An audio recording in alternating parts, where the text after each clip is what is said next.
കോഴിക്കോട് ചേളന്നൂരിന് സമീപം 20 മീറ്ററോളം road frontage വരുന്ന 6.25 സെന്റ് സ്ഥലം വീടെടുക്കാൻ അനുയോജ്യമായ ഒരു കിടിലം പ്ലോട്ടുമായിട്ടാണ് ബഡ്ജറ്റ് ഫണ്ടിൽ നിങ്ങൾ മുമ്പ് വന്നിട്ടുള്ളത്. ഇതിൻ്റെ കറക്റ്റ് ലൊക്കേഷൻ പറയുകയാണെന്നുണ്ടെങ്കിൽ ചേളന്നൂരിൽ നിന്ന് പറമ്പത്തേക്ക് പോകുന്ന റോഡിൽ പുതിയടത്ത് തായം കന്നിപ്പോയിൽ താഴത്താണ് നമ്മൾ ഈ 6.25 സെന്റ് സ്ഥലം സ്ഥിതി ചെയ്യുന്നത്.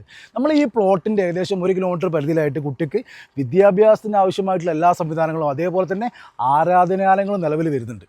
റെസിഡൻഷ്യൽ ഏരിയയിൽ സ്ഥിതി ചെയ്യുന്ന നമ്മൾ ഈ പ്ലോട്ടിന് നിലവിൽ വെള്ളത്തിനോ കാലത്തിനോ യാതൊരു ബുദ്ധിമുട്ടില്ല. മാത്രമല്ല ചേളന്നൂർ ടൗണിൽ നിന്ന് ജസ്റ്റ് 2 കിലോമീറ്റർ പരിധിയിലുള്ള നമ്മളെ ഈ പ്ലോട്ടിൽ നിന്ന് പറമ്പത്ത് അന്നശ്ശേരിയൊക്കെ നീക്കുക, അതേപോലെ തന്നെ കോഴിക്കോട് ടൗണിലേക്ക് ജസ്റ്റ് നമുക്ക് ഇവിടെ നമ്മളെ പ്ലോട്ടിൽ നിന്ന് ഈസി ആയിട്ട് 10-20 മിനിറ്റിൽ ഈസി ആയിട്ട് ആക്സസ് ചെയ്യാൻ പറ്റും. NH66 ജസ്റ്റ് 20 മിനിറ്റ് മാത്രമേ വരുന്നുള്ളൂ കേട്ടോ. മാത്രമല്ല നമ്മളെ പ്ലോട്ടിൻ്റെ ഫ്രണ്ടിലൂടെയാണ് കോഴിക്കോടേക്കുള്ള ബസ് സർവീസൊക്കെ വരുന്നത് കേട്ടോ. ഈ 6.25 സെന്റ് സ്ഥലത്തിൽ 1 സെന്റിന് ഇതിൻ്റെ ഓണർ ചോദിക്കുന്ന പ്രൈസോ ജസ്റ്റ് 4 ലക്ഷം റുപ്യ, അതും നെഗോഷ്യബിൾ പ്രൈസാണ്. അപ്പോൾ ആവശ്യക്കാരുണ്ടെങ്കിൽ ഇവിടെ വന്ന് ഇതിൻ്റെ കാര്യങ്ങളൊക്കെ സംസാരിക്കാൻ വേണ്ടി ഇതിൻ്റെ ഓണർ നമ്പർ ഞാൻ മുകളിൽ കൊടുത്തിട്ടുണ്ട്. അപ്പോൾ എത്രയും പെട്ടെന്ന് വിളിച്ച് റോഡ് ഫ്രണ്ടേജോട് കൂടി വരുന്ന ഒരു കിടിലം പ്ലോട്ടാണ്, സ്ക്വയർ പ്ലോട്ടാണ്, പെട്ടെന്ന് തന്നെ കോൺടാക്ട് ചെയ്തോളൂ. അപ്പോൾ ഇതുപോലെയുള്ള വീടോ സ്ഥലമോ ബിൽഡിങ്ങോ ഫ്ലാറ്റോ വിൽക്കാനാണെങ്കിലും വാങ്ങാനാണെങ്കിലും റെൻറ്റിനാണെങ്കിലും താഴെ കാണുന്ന ബഡ്ജറ്റ് ഫണ്ടിനെ കോൺടാക്ട് ചെയ്താൽ അതിൻ്റെ കാര്യം നമ്മൾ സെറ്റ് ആയി തരും.